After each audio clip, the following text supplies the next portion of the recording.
దేవుని నామానికి మహిమ కలుగును గాక. ప్రియమైన దేవుని బిడ్డలారా, ప్రేమపూర్వకంగా మీకు నా హృదయపూర్వకమైన శుభాలు, వందనాలు తెలియజేసుకుంటూ ఉన్నాను. గడిచిన దినములన్నీ ఆయన రెక్కల చాటున మనందరినీ భద్రపరిచిన దేవాది దేవునికి మరొకసారి కృతజ్ఞతలు, వందనాలు తెలియజేసుకుంటూ ఉన్నాను. దేవుడు మనల్ని ప్రేమించి ఈ మంచి సమయాన్ని దేవుడు మనకి ఇచ్చాడు. అయితే ఈ ప్రపంచమంతా మరి లాక్డౌన్లో ఉంది, కరోనాతో బాధపడుతుంది. కానీ మనము ఇంత క్షేమంగా ఉండి లేఖన భాగాలను ధ్యానించుకోవడానికి, వాక్యాన్ని వినడానికి దేవుడు మనకిచ్చిన ఈ గొప్ప తరుణాన్ని బట్టి దేవుణ్ణి స్తుతిస్తూ ఉన్నాము, గణపరుస్తున్నాము. అయితే వింటున్న మీకు, చూస్తున్న మీకు ప్రత్యేకమైన హృదయపూర్వక వందనాలు తెలియచేసుకుంటూ ఉన్నాం. దయతో ఈ మాటలు మనము గుర్తుపెట్టుకుని ఆలోచన చేసుకుంటూ మన జీవితాలను ముందుకు సాగిద్దాం. దయతో మనం ఆలోచిద్దాము. పుట్టిన ప్రతి మనిషి గిట్టక తప్పదు, ఎప్పుడైనా చనిపోవాలి, ఎప్పుడైనా. అయితే దానికి ఎప్పుడు అనేది సమయము ఎవ్వరికీ తెలియదు.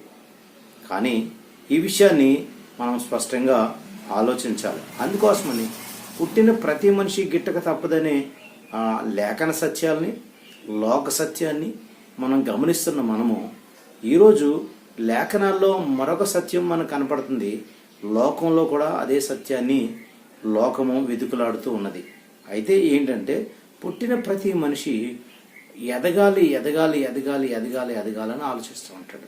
అది ఆశీర్వాదమే కాదు, అది ఎలాంటి ఎదుగుదలైనా, అది శారీరకంగా కాదు, ఆత్మీయంగా కాదు, అలా అన్ని విషయాల్లో ఎదగాలని కోరుకుంటారు. కానీ పెద్ద పొరపాటు ఏంటంటే, లేఖనాలు అనుసరించి వాక్యానుసారమైన ఆత్మీయత ఎదుగుదల లేకపోయినా మిగిలిన ఎదుగుదలన్నీ మనిషికి కావాలని కోరుకుంటూ ఉన్నాడు.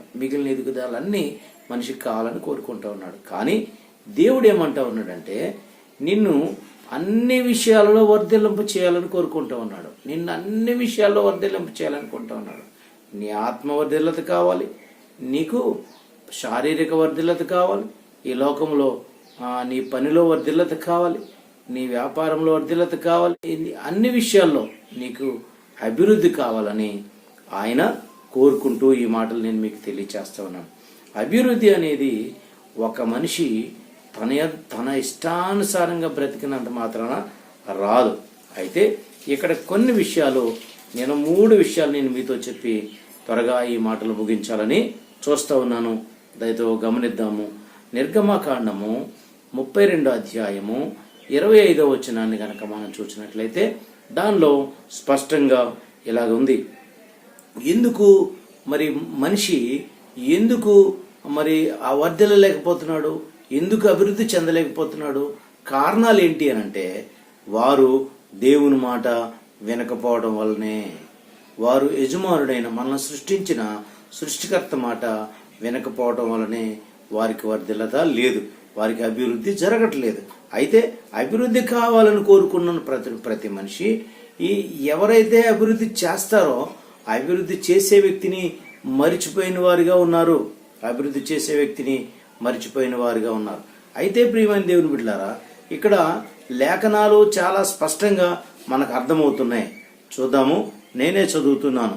నిర్గమకాండము 32 అధ్యాయము 25వ వచనము. ప్రజలు విచ్చలవిడిగా తిరుగుట మోషే చూచెను. వారు విరోధులలో వారికి ఎగతాళి కలిగినట్లు అహరోను విచ్చలవిడిగా తిరుగుటకు వారిని విడిచిపెట్టెను. కాబట్టి గమనించండి, మోషే నమ్మకంగా ఉన్నాడు, అహరోను మాత్రం ప్రజలను విచ్చలవిడిగా తిరగడానికి విడిచిపెట్టాడు. ఈరోజు నిన్ను నన్ను కూడా ప్రజలు విచ్చలవిడితనమే వారిని పాడు చేస్తుంది. ఈ కరోనా రోగమైనా ఇంకొకటైనా విచ్చలవిడితనం ఏంటి అని కనుక మనం ఆలోచించినట్లయితే, లోకములో ఏం తినాలో, ఏం తినకూడదో, ఎలా నడవాలో, ఎలా నడవకూడదు, ఎలా బ్రతకాలో, ఎలా బ్రతకూడదు, ఎలాగ మానవత్వం కలిగి ఎలా నడవాలో అన్ని డీటెయిల్గా ఇంత స్పష్టంగా ఏ గ్రంథంలోనూ రాయబడలేదు. కాబట్టి లేఖనాలను అనుసరించి లేదా దేవుని వాక్యానుసారంగా బైబిల్లో చాలా స్పష్టంగా ఈ మాటలు వ్రాయబడి ఉన్నాయి. అయితే ఈ మాటలు మనము చదువుతున్నప్పుడు మనకి భయం కలుగుతుంది. నేనే చూస్తూ ఉన్నాను. లేఖనాల్ని అనుసరించి మనము సాగిపోదాం. చూడండి, అహరోను విచ్చలవిడిగా తిరుగుటకు వారి విడిచిపెట్టి ఉంచెను. ఇశ్రాయేలు ప్రజలందరికీ పదాజ్ఞలు తీసుకురావడానికి వాళ్ళు చేసిన అతిక్రమాలను బట్టి ఇతడు నమ్మకస్తుడని చెప్పి అహరోను పెట్టి వెళ్ళాడు. నిర్గమకాండంలో చాలా విషయాలు మనం చూసాం. అయితే ఈ విషయాన్ని మరొకసారి మనం చూసి ముందుకు సాగుదాం. నిర్గమకాండము 32వ అధ్యాయము 25వ వచనాన్ని నేనే మళ్ళీ చదువుతూ ఉన్నాను. రైతు ప్రజలు విచ్చలవిడిగా తిరుగుట మోసే చూచెను. వారి విరోధులలో వారికి ఎగతాళి కలిగినట్లు అహరోను విచ్చలవిడిగా తిరుగుటకు వారిని విడిచిపెట్టెను. కాబట్టి అహరోను అంతేకాదు, ఇశ్రాయేలు ప్రజలు దేవుని మాట వినట్లేదు, మోసే మాట వినట్లేదు కనుక విచ్చలవిడిగా తిరగడానికి వారికి విడిచిపెట్టాడు. అందుకు మోషే పాళెం యొక్క ద్వారమున నిలిచి యెహోవా పక్షమునున్న వారందరూ నా యొద్దకు రండి అనగా లేవీలందరూ అతని యొద్దకు కూడి వచ్చిరి. లేవీలందరూ వచ్చారు.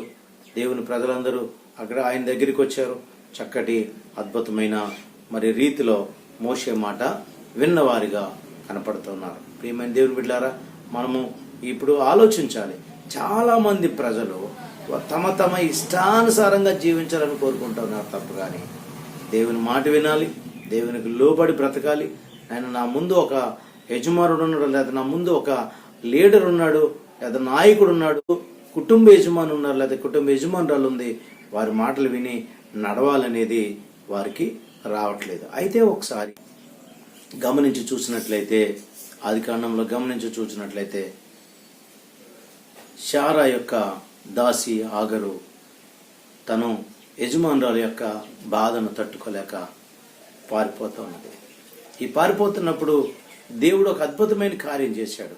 ఆ మధ్యలో దేవుడు కనపడి దేవుని దూతగా కనపడి ఆగరు, ఎక్కడి నుండి వచ్చావు, ఎక్కడికి వెళ్తున్నావు అనే సత్యాన్ని ఆమెకి తెలియచేసి ఏలు యజమానురాలకి అణిగి మణిగి ఉండి బ్రతకమని చెప్పాడు.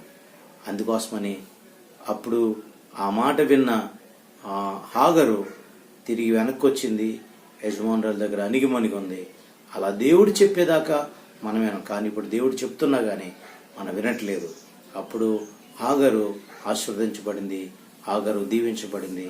అలా అంతేకాదు ఇస్మాయిల్ని కన్నది. అయితే ఇక్కడ మోషే వారిని ఎందుకు విడిచిపెట్టాడంటే అహరోను మాట వింటలేదు, మోషే మాట కూడా వింటలేదు. కాబట్టి వారిని విచ్చలవిడిగా విడిచిపెట్టారు. కానీ ఎదగాలని కోరుకున్నారు. కానీ గుర్తుపెట్టుకోండి, మోషే దేవునికి నమ్మకంగా చేసేవాడు, మోషే దేవునికి యథార్థంగా నడిచేవాడు. 2 దినవృత్తాంతాలు 28వ అధ్యాయము 19వ వచనాన్ని మనం ఒకసారి చూసినట్లయితే, ఆహాజు యోధా దేశమును దిగంబరిగానే చేసి యెహోవాకు ద్రోహము చేసేదనడెను.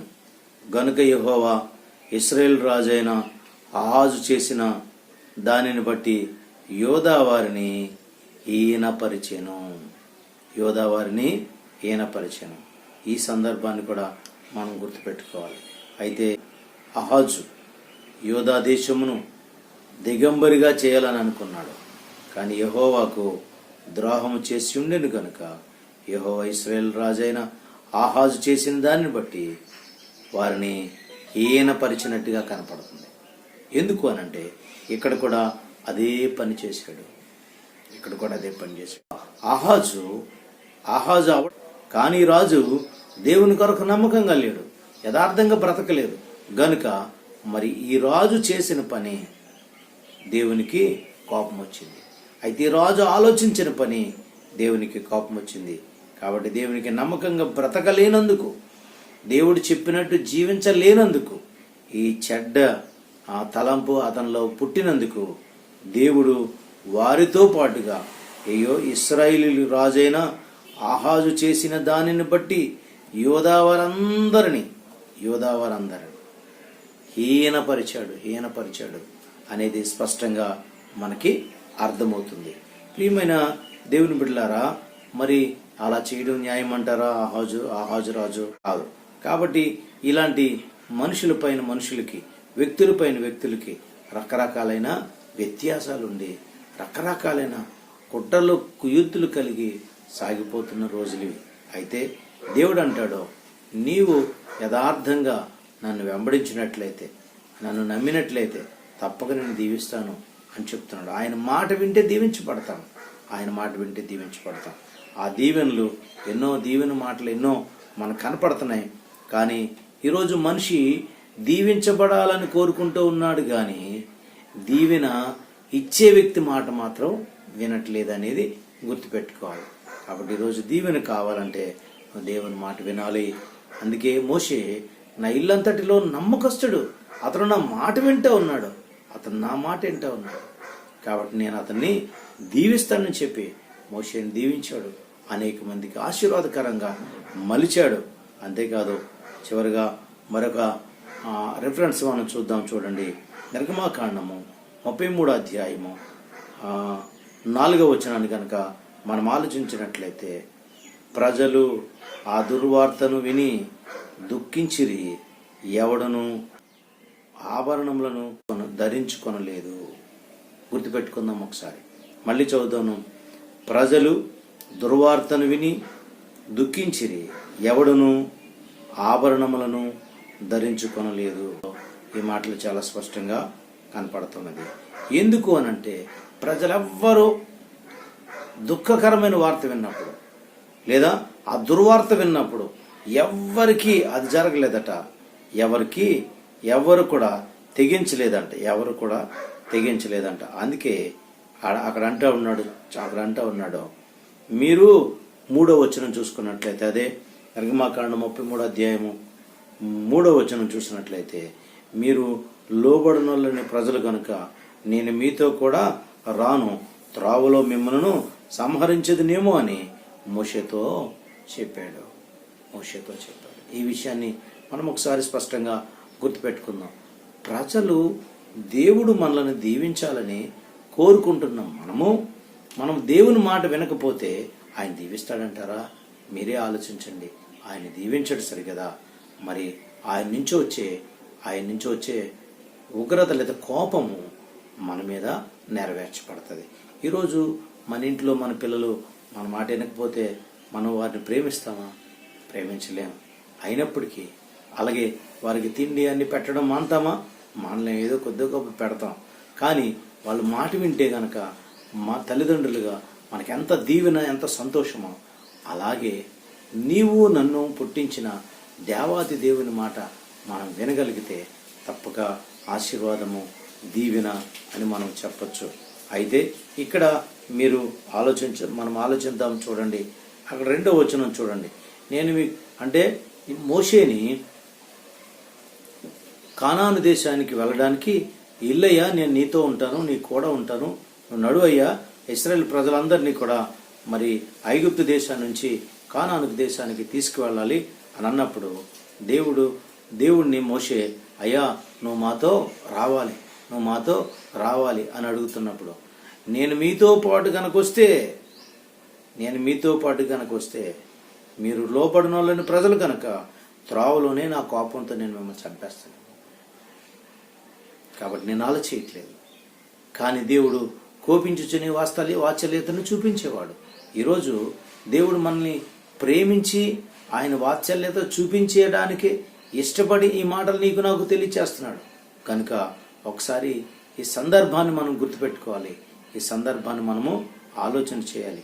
దేవుడు అంటూ ఉన్నాడు, మరి ప్రజలు విచ్చలవిడతానాన్ని చూసి నేను తట్టుకోలేను, నేను భరించలేను, వారిని ఖచ్చితంగా సంహరిస్తానేమో, అందుకోసమని అని అంటాడు. త్రోవలో మిమ్మల్ని సంహరించదునేమో అని చెప్పి మోషేతో చెప్పినప్పుడు ప్రజలు ఆ దుర్వార్తను విని దుఃఖించిరి, ఎవడును ఆభరణములు ధరించుకోలేదు. సంతోషంగా ఉంటే అన్నీ పెట్టుకుంటారు, సంతోషం లేకపోతే ఏమీ పెట్టుకోరు. కాబట్టి ఈరోజు పరిస్థితులన్నింటినీ కనుక మనం చూస్తే, లోక పరిస్థితులన్నీ చూస్తే కనుక ఈ బతుకు జీవుడా అన్నట్టుగా లోకమంతా సాగిపోతుంది. ఆ రోజు ఇశ్రాయేలు ప్రజలు, ఐగుప్తు ప్రజలు, ఇశ్రాయేలు ప్రజలకి రోగాలు రాకమునిపే ఐగుప్తు ప్రజలతో మోషే మాట్లాడుతూ ఉన్నప్పుడు అద్భుతమైన కార్యాలు చేశాడు. 10 రోగాలు, 10 రకాలైన తెగుళ్ళు వాళ్ళ మీదకి పంపించాడు. కానీ అప్పుడు ఇశ్రాయేలు ప్రజల్ని దేవుడు కాపాడిన దేవుడు. ఈరోజు నిన్ను నన్ను కూడా కాపాడగలిగిన దేవుడు. అయితే నీవు నేను ఆశీర్వదించబడడానికి ఇష్టపడుతున్న దేవుడు. ఎందుకు అనంటే, నువ్వు నేను ఆయన మాట వింటే ఏ తెగులు నీ గుడారంను సమీపించదని కీర్తన భాగంలో ఎన్నో విషయాలు మనకు కనపడుతున్నాయి. అయితే మరొక విషయాన్ని నేను మీ ముందు చెప్పి నేను ముగించాలని చూస్తూ ఉన్నాను. 33వ అధ్యాయము 5వ వచనాన్ని మనం చూద్దాం. కాగా యెహోవా మోషేతో ఇట్లనెను, నీవు ఇశ్రాయేలీయులతో మీరు లోబడనలేని ప్రజలు కనుక క్షణమాత్రము నేను మీ నడుమునకు వచ్చితినా మిమ్మును నిర్మూలన చేసేదను గనుక మిమ్మును ఏమి చేయవలనో అది నాకు తెలియనట్లు మీ ఆభరణములను మీ మీద నుండి తీసివేయడని చెప్పమనెను. దేవుడు ఈ మాటలను బట్టి మనం ఆలోచిస్తే, కాగా యెహోవా మోషేతో ఇలా చెప్పాడు, ఇశ్రాయేలీయులతో మీరు లోబడనలేని ప్రజలు, ఒక క్షణం మాత్రం నేను మీ నడుమున వచ్చిన మిమ్మల్ని నిర్మూలం చేస్తాను.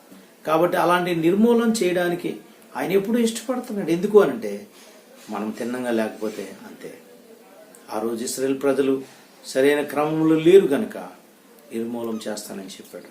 ఈరోజు మనం కూడా సరైన క్రమంలో లేకపోతే నిర్మూలం అవుతాం. అందుకోసమని ఈ కరోనా వైపు చూసి, లోకం వైపు చూసి, కరోనా వైపు చూసిన వారు ఖచ్చితంగా భయపడుతూ ఉన్నారు. దేవుని వైపు చూసిన వారు నెమ్మదిగా, శాంతిగా ఉన్నారు. అదే లేఖనాలు మనకు తెలియచేస్తున్నాయి. అయితే మొదట మోషే ఇశ్రాయేలు ప్రజలందరూ విచ్చలవిడిగా తిరుగుతున్నప్పుడు అహరోనుతో సహా వారి ఇష్టానికి విడిచిపెట్టిన వాడిగా కనపడుతున్నాడు. మొదటి మాట. రెండవది చూస్తే, ఆహాజు రాజు యోధా దేశమును దిగంబరిగా చేయాలని కోరుకున్నాడు. ఆలోచించాడు. అది ముందే దేవునికి తెలుసు. కానీ అతని యొక్క దేవుని ఆలోచనగా లేదు, దేవుని మాటగా లేదు కనుక అతని ప్రజలను బలహీనపరిచిన దేవుడు వారిని బలహీనతకు అప్పగించాడు. మూడవదిగా చూస్తే 33 అధ్యాయం 4వ వచనం ప్రకారంగా, ప్రజలు ఆ దుర్వార్తను విని దుఃఖించిరి, ఎవడును ఆభరణములు ధరించుకొనలేదు. ప్రియమైన దేవుని బిడ్డలారా, ఆభరణములు ధరించుకోలేదు అని అంటే ఎంత దుఃఖం ఉంటుందో చూడండి. అంటే ఏం చేస్తానన్నాడు దేవుడు చూడండి. అయితే దేవుడు 5వ వచనంలో, నిర్గమకాండం 33 అధ్యాయం 5వ వచనంలో చెప్పాడు, కాగా యెహోవా మోషేతో ఇట్లనెను, నీవు ఇశ్రాయేలీయులలో మీరు లోబడనొల్లని ప్రజలు, ఒక క్షణం మాత్రం నేను మీ నడుమునకు వచ్చిన మిమ్మల్ని నిర్మూలం చేసేదని గనక మిమ్మను ఏమి చేయవలనో అది నాకు తెలియనట్లు మీ ఆభరణములను మీ మీద నుండి తీసివేయడని చెప్పినాను. అయితే ప్రియమైన దేవుని బిడ్డలారా, ఈరోజు ఆభరణాలు తీసేయడం అనేది దుఃఖానికి సాదృశ్యంగా ఉంది. ఈరోజు నిజమే లోకమంతా కరోనాతో నిండి ఉంది, కలవరం చెందుతుంది. ఆ కలవరం చెందుతున్న ఆ సమయంలో మనము మందిరాలకు వెళ్ళట్లేదు సరికదా, ఇంట్లో ప్రార్థన కూడా చేయట్లేదు. ఇంట్లో ప్రార్థన చేయట్లేదు సరికదా, ఇంట్లో వాక్యం కూడా చదవట్లేదు. ఇంట్లో వాక్యం చదవటం లేదు సరికదా, మనకి కుటుంబ ఆరాధనలు కొనసాగించడం లేదు. కైనా దేవుడిచ్చిన మట్టికి హాయిగా తిని సమృద్ధిగా ఉంటూ ఉన్నాం. అలా కాదు. కానీ దేవుడు అంటూ ఉన్నాడు, నా మాట వినండి, దీవించబడతారు. నా మాట వినండి, ఆశీర్వదించబడతారు. నా మాట వినండి, అనేక మందికి మిమ్మల్ని దీవెనకరంగా చేస్తాను. ఇంకొకటి తెలుసా, ఏలియాకి కాకులము ద్వారా ఆహారం పంపించింది దేవుడు. ఈరోజు నీకు కూడా పంపించి నిన్ను దీవించాలని, ఆశీర్వదించాలని కోరుకుంటూ ఉన్నాడు. ప్రతి మనిషి దీవించబడాలని కోరుకుంటున్న ప్రతి మనిషి ఈరోజు దేవుని మాట వినగలిగితే తప్పక ఆశీర్వాదం, తప్పక దీవెన, అవే మాటలు మనకి ఇక్కడ కనపడుతూ ఉన్నాయి. అందుకోసమని దేవుడు ఈ ప్రజలు విననొల్లని వారిగా ఉంటే గనక కుదరదు. అందుకనే 139 దావీదు కీర్తనలో ఆయన దేవుని మాట విన్న వ్యక్తిగా కనపడుతున్నాడు దావీదు. మోషే విన్నాడు, అలాగే దావీదు కూడా వింటూ ఉన్నాడు. దేవా, నన్ను శోధించి నా హృదయమును తెలుసుకునుము, నన్ను పరిశీలించి నా అంతరంగములను ఆలోచనను తెలుసుకును. నా అంతరంగంలో నా ఆలోచనను తెలుసుకును. కాబట్టి అక్కడ వాక్యమైతే ఇలా స్పష్టంగా, కాబట్టి ఆయన నిన్ను పరీక్షిస్తున్నాడు. లోకాన్ని పరీక్షిస్తూ ఉన్నాడు, నిన్ను కూడా పరీక్షిస్తూ ఉన్నాడు. ఈరోజు నువ్వు నేను కూడా దేవునికి నమ్మకంగాను, ఆయన యందు భయభక్తులు కలిగిన వారుగాను, ఆయన మాట వినేవారుగా, మనము దేవుని యందు భయభక్తులు కలిగి ఉన్నాము అని అనుకుంటూ ఉన్నాం. కానీ కలిగి ఉంటే గనక ఆయన మాట వినేవారమే, కలిగి లేకపోతే ఆయన మాట వినం. కాబట్టి ఎక్కడ మన మాట వింటూ ఉన్నాం? ఎప్పుడు మాట విన్నప్పుడు ఖచ్చితంగా ఆస్వాదించబడతాం. మాట విన్నప్పుడు ఏమైనా పెట్టాలని చూస్తారు తల్లిదండ్రులు. కాబట్టి మాట వినేవారుగా మనం ఉందాం, మాట వినేవారుగా మనం తీర్చిదిద్దపడదాం, మాట వినేవారుగా మనం ఈ లోకానికి సాక్షులుగా ఉన్నాం. అది దేవుని మాట విని దేవుని ఆశీర్వాదాలు పొందుకుందాం. ప్రియమైన దేవుని బిడ్డలారా, ఆలోచించండి. ఈరోజు మనం ఇదే పరిస్థితిలో లోకమంతా ఉంది, ఇదే స్థితిలో లోకమంతా ఉంది. అలాంటి స్థితిలో మనం ఉన్నప్పుడు, లోకమున్న పరిస్థితిలో మనం ఉన్నప్పుడు, మనము ఇప్పుడైనా దేవుని వైపు చూడగలిగితే అద్భుతమైన సంతోషాన్ని మనం చూడగలము, ఆశ్చర్యకరమైన సంతోషాన్ని మనం చూడగలము. అయితే ఒక్క మాట, ప్రతి మనిషి బాగుపడాలని కోరుకుంటున్నప్పుడు తప్పక తండ్రి అయిన దేవుని మాటను వినగలిగితే తప్పక దీవించబడతాం. మోషే దీవించబడ్డాడు, ఇంకా చాలా మంది దీవించబడ్డారని మనము చూస్తూ ఉన్నాం. అనేక మంది దీవించబడ్డారు. అంతేకాదు, వారు దీవించబడ్డానికి మోషే తర్వాత అబ్రహాము, మోషే కంటే ముందే అబ్రహాము దీవించబడ్డాడు, మాట విన్నాడు గనక. అలాగే కొత్త నిబంధనకు వస్తే పౌలు, అలాగే మళ్ళీ పాత నిబంధనకి వెళ్తే యోసేపు, ఇలా ఆయన మాట విన్నవారు అందరూ దీవించబడ్డారు. ఈరోజు నువ్వు కూడా దీవించబడాలని కోరుకుంటూ ఉన్నావు.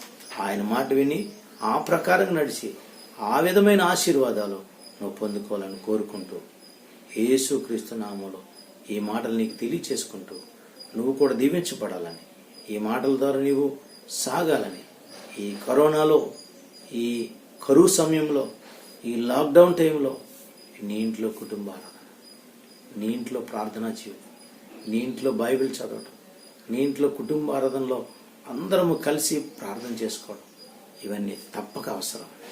అలాంటి దీవెన, ఆశీర్వాదం కలిగి ఉండాలని కోరుకుంటూ దేవుడు మనం దీవించి ఆశీర్వదించుగాక. ఆమేన్. చిన్న ప్రార్థన చేసుకుందాం. ప్రేమ నమ్మకం కలిగిన తండ్రి, మేము ఈ లోకంలో దీవించబడాలని కోరుకుంటున్నాం. మేము దీవించబడడానికి దీవించే నీవు నీ మాట వినలేకపోతున్నావు. కాబట్టి మా ప్రియ బిడ్డలు ఈ వర్తమానం విని మాతో పాటు ఏకీభవించి ప్రార్థించాలని కళ్ళు మూసుకుని ఏకీభవిస్తున్నారో వారందరినీ చేతులకు అప్పగిస్తాం. ఇంతవరకు విన్న ఈ వర్తమానంలో ఎవరైతే నీ మాట వింటారో వారిని నువ్వు దీవిస్తానని చెప్పు, విన్నవారు ఆశీర్వదించబడతారని చెప్పు. అలాగే ప్రభా, అబ్రహాము దీవించబడ్డాడు, మోషే దీవించబడ్డాడు, ఇస్సాకు దీవించబడ్డాడు, అలాగే యోసేపు దీవించబడ్డాడు, పౌలు దీవించబడ్డాడు, ఇంకా అనేక మంది దీవించబడ్డారు ప్రభు, చాలామంది ఉన్నారు. కానీ ఈరోజు దీవించబడాలని కోరుకుంటున్నాం. మేము నీ మాట విననొల్లని వారిగా, నీ మాట ఖాతరు చేయని వారిగా మేము ఉండడం మంచిది కాదు ప్రభు. కాబట్టి ఈ రోజు నుంచైనా నీ లేఖనాలు చదివి వాటి ప్రకారంగా జీవించి వాటితో నిమగ్నమై నీ యందు భయభక్తులు కలిగి ఉంటే మేము దీవించబడతామని కోరుకున్న రీతిగా మేము ఉండులాగున మమ్మల్ని సిద్ధపాటు చేసి మహిమ పొందమని యేసుక్రీస్తు నామములో అడుగుచున్నాను పరమ